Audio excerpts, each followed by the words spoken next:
ስልክ ላፍቶ አንደኛ ንፋስ ስልክ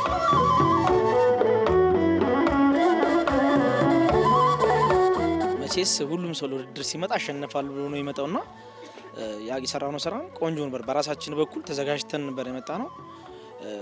ሙሉ ልብ ይዘን ነበር የመጣነው። ተዘጋጅተን ነበር። ውጤቱን ጠብቀን ነበር።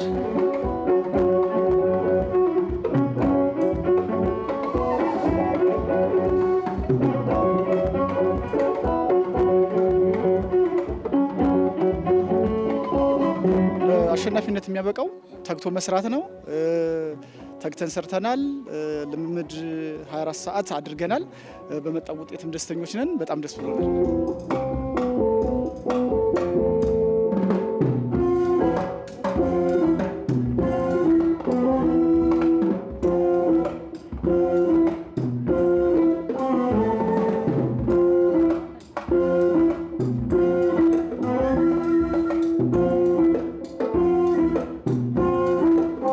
እያሰብን ያለነው ከውድድር ባሻገር ቀጣይ ምን የሚጨበጥ ነገር ብንሰራ የሚል ሀሳቦች እየተነጋገርን ነበርና እንደ አጠቃላይ ከተማዋ ላይ አዳዲስ ሀሳቦች አሁን ካለው ሁኔታዎች አንፃር ህብረተሰብን ሀገር ሊገነባ የሚችል ከሀሳቦች ዘመተን ወደ መድረኮች ለመምጣትና ወደ ተለያዩ ቢሮዎች ያንኳኳን ሀሳባችንን ተቀባይነት ካገኘ መድረኮች እንዲፈጥሩልን እሱን እቅድ ይዘናል። ተንቀሳቀስን እንገኛለን በዚህ ሁኔታ ላይ ማለት ነው።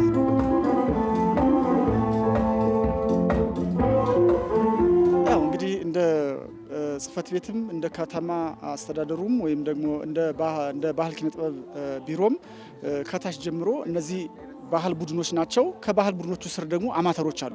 በየወረዳው ያቋቋምናቸው አማተሮች አሉ። እንደግፋቸዋለን፣ እናስተባብራለን።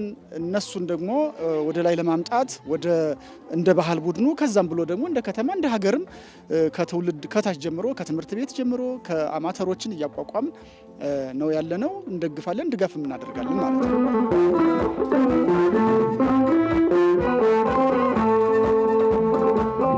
ሁልጊዜ በሄድንበት መድረክ ሳናሳፍር ስራችንን እናቀርባለን። ስትደግፉ ለነበራችሁ ለምትደግፉን አመራሮች፣ የቢሮአችን ኃላፊዎች፣ ስራ አስፈጻሚዎች፣ የክፍለ ከተማችን ሁላችሁንም ከልብ አድርገን እናመሰግናለን። የተለያዩ ባለድርሻ አካላቶች አሉ። ይሄ ውጤት እንዲመጣ በገንዘብ፣ በጊዜ፣ በማቴሪያል በሁሉም ነገር ድጋፍ ያደረገው በተለይ ደግሞ ክፍለ ከተማችንን ላመሰግን ወዳለሁ። ብሎም ደግሞ ጽህፈት ቤታችንን ላመሰግን ወዳለሁ።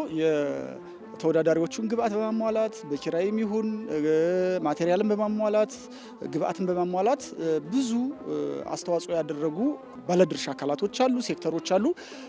ከልብ እናመሰግናለን። ውጤት አምጥተናል። ደስ እንደሚላቸውም እርግጠኛ ነኝ። በጣም አመሰግናለሁ።